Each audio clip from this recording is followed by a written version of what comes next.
bro. Yeah, y'all have a seat. I'm cutting your hair today, bro. Right, yeah, bro. Low taper. Yeah, give me just a little bit done here. You guys have been very, very active this past year. I was talking with Chris, and I want to say it was either a select showcase or in the React we did with each other, New Year's Eve, and it was crazy. Oh, yeah. And you guys have been making music since 2 years ago, right? 2 or 3 now, yeah. Probably coming up on 3. Yeah, the Link's music has been probably like almost 3 years now that like those songs have been going. Tell me about your guys' like past. How did you guys meet each other? How you guys know each other? T, take us back. Well, man, it goes back. So 2018, we're both in music school, a school called ACM at UCO. And there was just a professor there that I was talking to, and he was like, "Do you know Logan Bruhn?" And I was like, "No." And he was like, "Well, you need to meet him." And long story short, Logan and I meet up in a practice room and just basically listen to music for like 2 hours. And then we become roommates, and yeah, we take it from there. Yeah, we pretty much just met, listened to all the same like really obscure old music and like old hip hop and shit, and we were just like nerding out about like Slum Village and like Herbie Hancock and like all these random bands that like no one else we knew really listened to. And then pretty quickly started living together and just like started making songs like every day in probably 2019, you know, like making a demo or two just for fun. And then a lot of those songs, like, you know, 2 or 3 years down the line, it ended up being like songs that are now part of the Links, you know. When I hear you guys, it's dance music, right? Yeah. But that is such a broad genre. And I feel like you guys dance along, you know, the lines of what that means. I did an erotic art show where you DJ'd, and that's outside of the Links. But through that, I've also seen you play for bands with and without Logan too. So to see both of you guys' styles kind of gel together is crazy. Your first single that you're releasing is next Friday, I believe, the 28th. Yeah, so the 28th, and it's actually 2 singles. We're doing like a double release, like 2 songs that kind of are made to like go right into each other, called Odell and Lightyears. And that should be the start of hopefully like music for like once a month or once every 6 weeks for the next like year to year and a half. Hopefully, you know, like we have probably 10 to 20 songs that are somewhat done for the project. And yeah, we got a lot to get out, catch up on.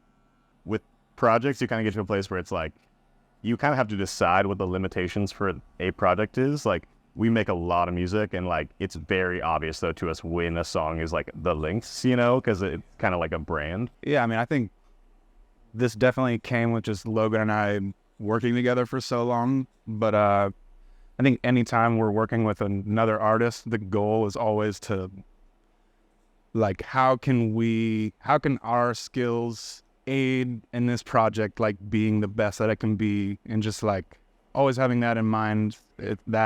I don't know, that's how we work, I guess. Yeah. But we also just like come from a background of listening to so many different styles of music, and I guess it's become easy to compartmentalize the different projects. But it definitely is kind of wild though sometimes. I would say there's a lot of songs that go through different, like over a year or two, it'll be like, oh, I made this with Tyler and like our friends in OKC or something, and we thought it was going to be this person's song, and then they didn't release it, and then like a year later we end up remaking it, you know.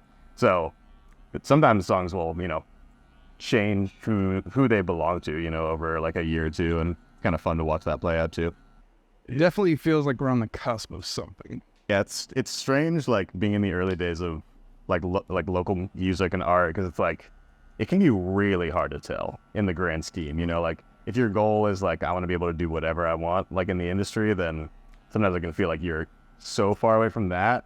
But then at the same time, it's like just for like Tulsa, it sometimes feels like, you know, it's such a small world in like the best way, and like everyone can kind of hear about things fast, and like people have some connection to us, you know. But yeah, what do you think?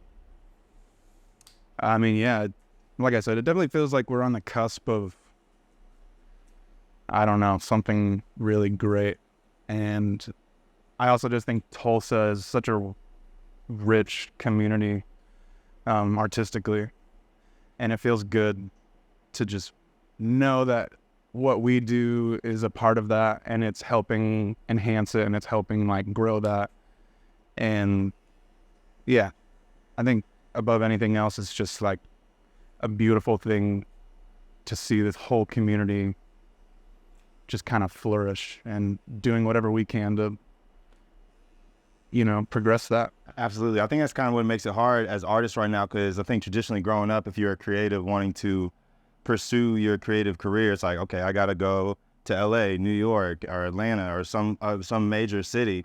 And now I feel like it's a hard time, and artists will get fear of missing out because of what Tulsa is doing on a large scale of the city and how we're growing and expanding in all sorts of different ways. So it's like, if you have a big name and you're as active and consistent like you guys have been, very much, the nucleus of the creative music scene downtown. So thank you. I could understand it, but I also believe it's going to pay off in a big way. Yeah, Sure.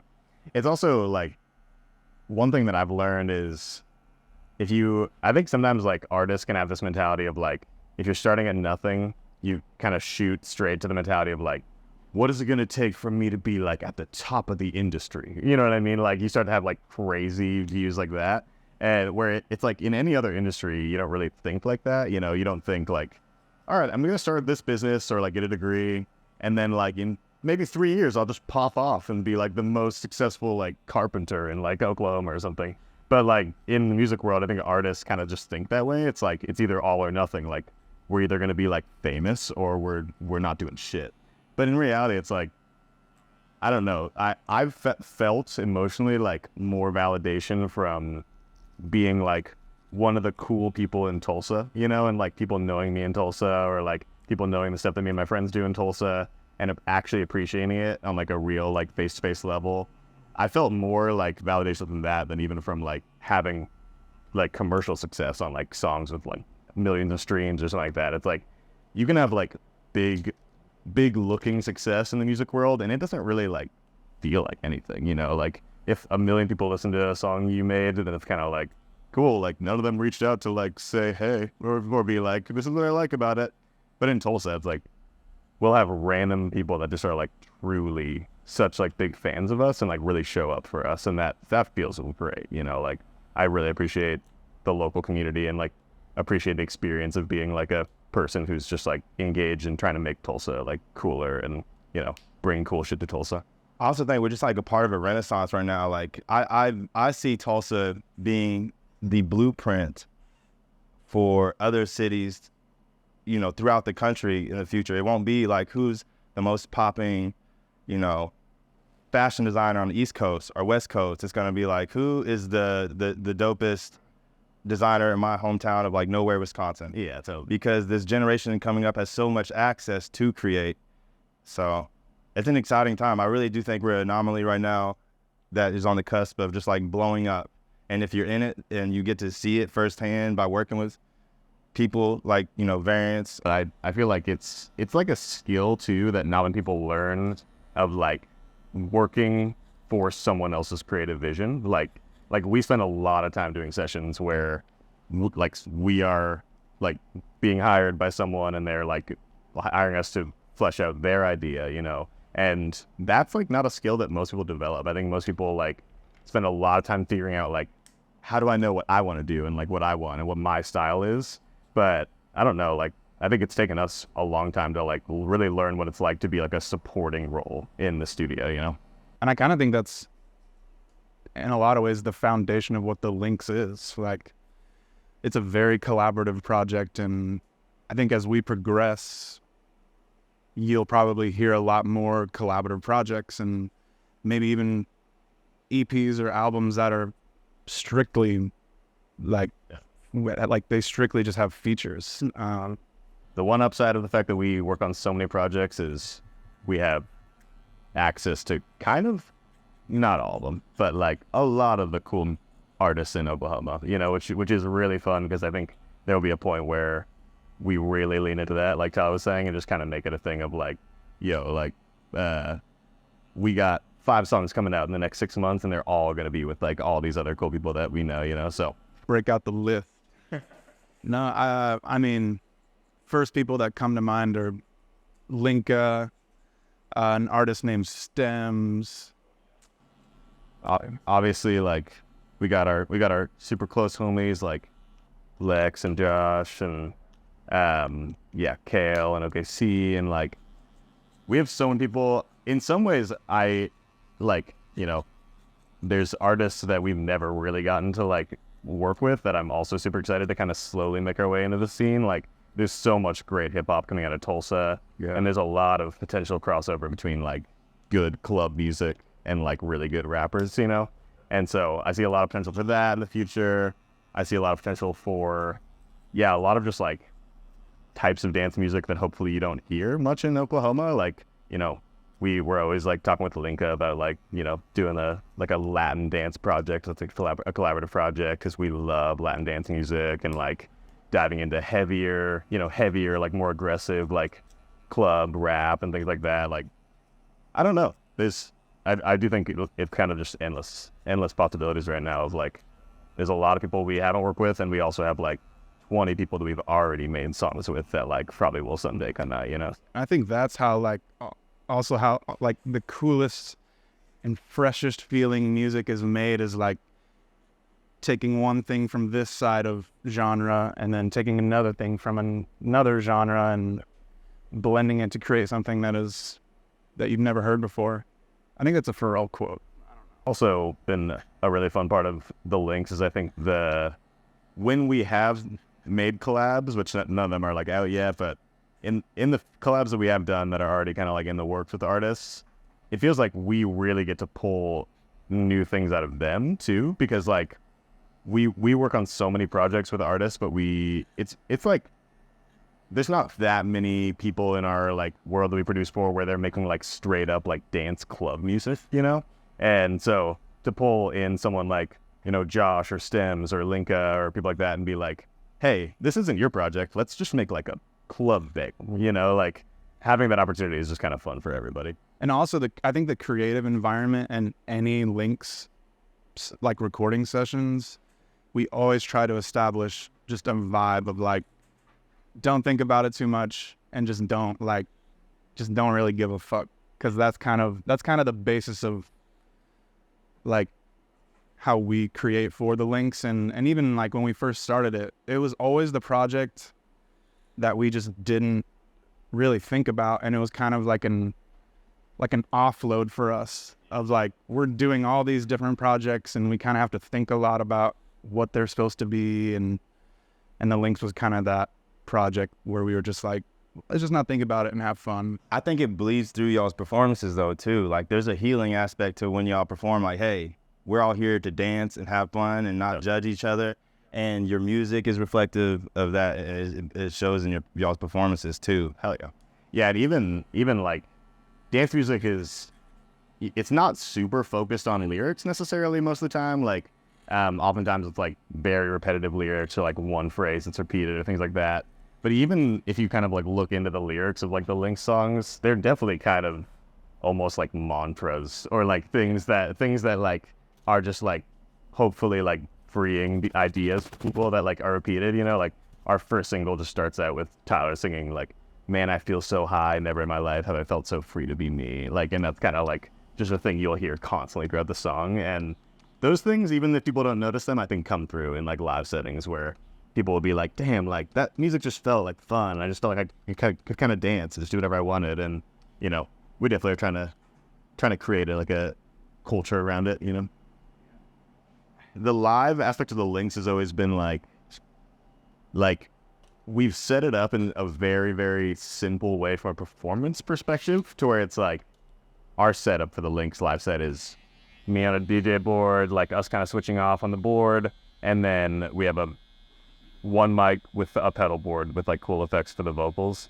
And I think with that setup, we've kind of just tried to make it to where we don't have to think a ton on stage. Like when we're on stage, like we are actually just kind of having fun, which is not like as true for some live performances, because sometimes like we'll have bands that'll have really complicated setups, where it's like we really have to hit every cue perfectly.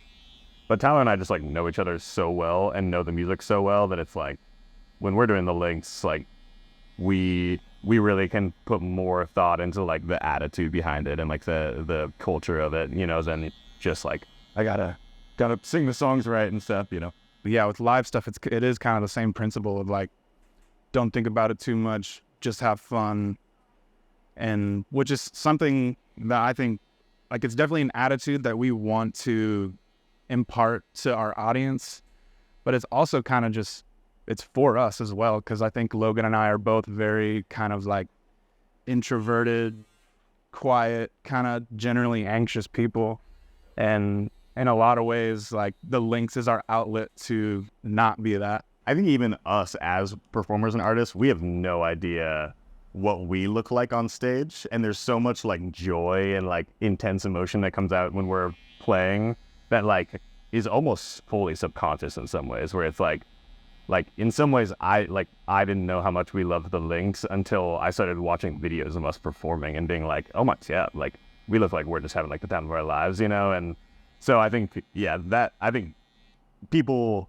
always perceive a lot of confidence to the people on stage because they think it's like, oh, you must be like, so you must like have just know you're awesome or whatever to like get in front of 100 people and sing a song super intensely and dance. But the reality is, oftentimes when you're anxious, I think sometimes getting on stage in front of people is like a weird kind of like cathartic thing where it's like, I'm so anxious that like everything I do is like, I have no idea if it's good, and like, oh, there's all these insecurities, and like, why would anyone care, and like whatever. But then when you're on stage and like everyone's just looking at you, there's this kind of level of like, well, like if I'm gonna do something embarrassing, it's gonna happen. Like, but I might as well just say fuck it and like try to have a good time. And yeah, I mean, that works a lot of the time, you know. I think people can definitely tell whenever you are just like, you know, letting loose on stage. You guys are so good live. When is your next live show? We have a DJ set at Spotlight Theater. We have a residency there. Yeah, it's called Drama Club, and honestly, it's going to be a good time. We're just trying to promote a culture of come and be who you are and just leave the self-consciousness at the door. Like, just come in, feel how you feel, let the music move you, and yeah. The Drama Club idea is like so fun for, I think, kind of what we were all saying about like trying to build a culture around like the brand of the links and stuff. It's like, that is like the epitome, hopefully, of people having a place that's like an event that they can plan on going to and like really bring like a certain energy, hopefully. And especially with like the name, like our homie Parker Wayne, shout out LPBT, like he came up with the name, and it's so fun in like so many ways. But like, I love the idea of just like, this is the place to be dramatic. Like bring whatever bullshit you want. Like, just, like if you want to show up in like a Halloween costume, or like just like go crazy or dress like full disco or whatever, it's like, we're gonna go all out, you know, like we're gonna bring a full vibe on the music, you know. So like it should be like a really just safe and fun place for people to be weird. As Tulsa is growing and expanding, there's 2-3 main dance clubs type environments, and those are your options.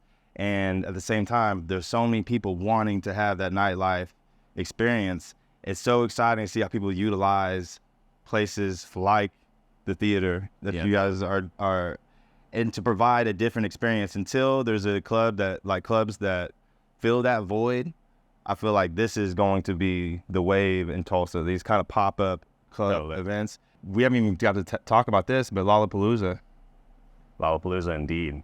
Yes. Yeah, so we both play for Josh Fudge, one of our homies who collaborates a lot on the links. He co-produced like both of the first 2 Link singles with us, and he's been killing it. Like we all work on this project, and we play for him live, and he's playing on Sunday at Lolla.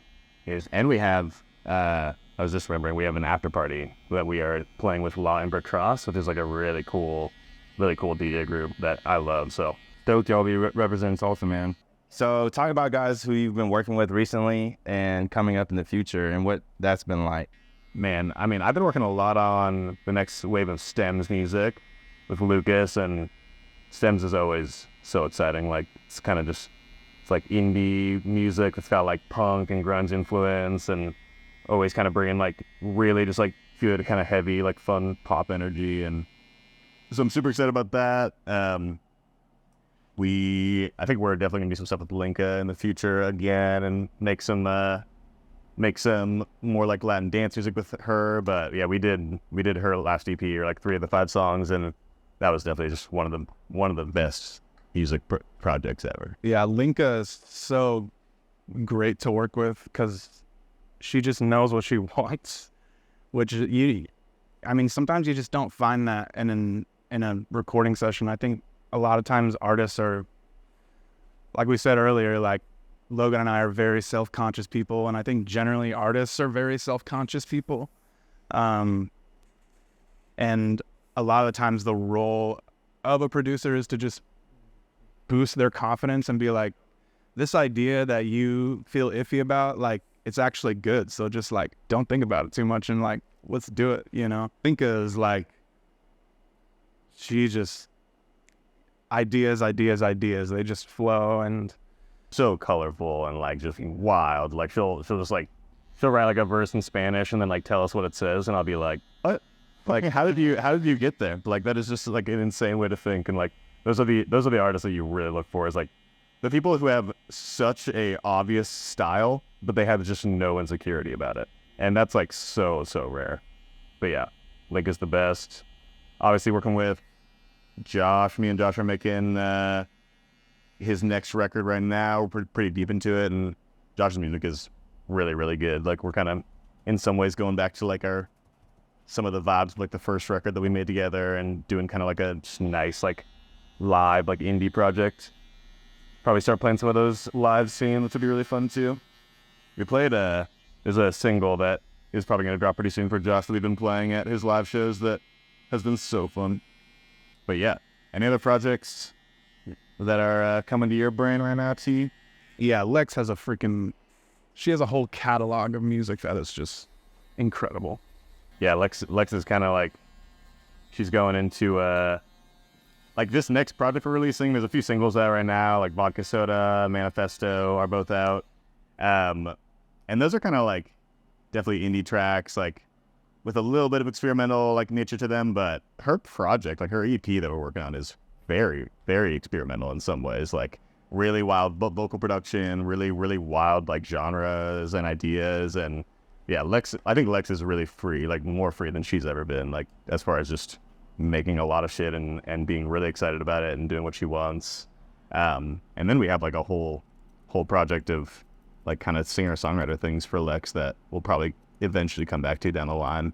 So yeah, Lex's project is gonna have a really, really good year. The Manta Rays guys are definitely have always really been like one of my favorite groups in Tulsa. Like, they have really one of the best live like vibes, like live cultures. They have like kind of a crew that are always at their shows, and their live shows are so fun. Tyler's drumming for them now, so you know, it's all coming together. It's all perfect. But yeah, we've made like probably 2 starts to songs that are really exciting, and yeah, I want to do a lot more shit with them because they are.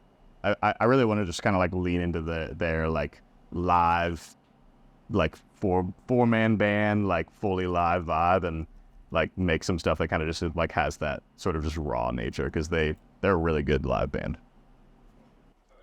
A story about Burrito on your Oh yeah. So we just got back from a tour with Josh. At the scale we're at, we didn't have the nice tour bus. We had a Honda Odyssey with a U-Haul trailer attached to the back of it. We went to Chipotle one day, and Josh accidentally left his burrito on the side of the U-Haul, and we just forgot about it, and we literally traveled like halfway across the country with this freaking burrito on the side of the U-Haul, and it stayed the entire time. It was so stupid, but every time we would see it, we would just get excited, like, the burrito's still there. How is it still there? Like, if this burrito's still there, everything's gonna be okay. Right. What is Chipotle doing to these burritos? Well, yeah. Thank you guys, Logan, Tyler. Yeah, bro. This has been awesome. New music out. Go check them out. Follow them on their IG. It's the links. Lots of music to come. Stay tuned. I'm training with Sharpside here with Variance and Ghost Cat. Love y'all. Cheers. Peace. Whoa, I got what it takes, so I gotta take it all back.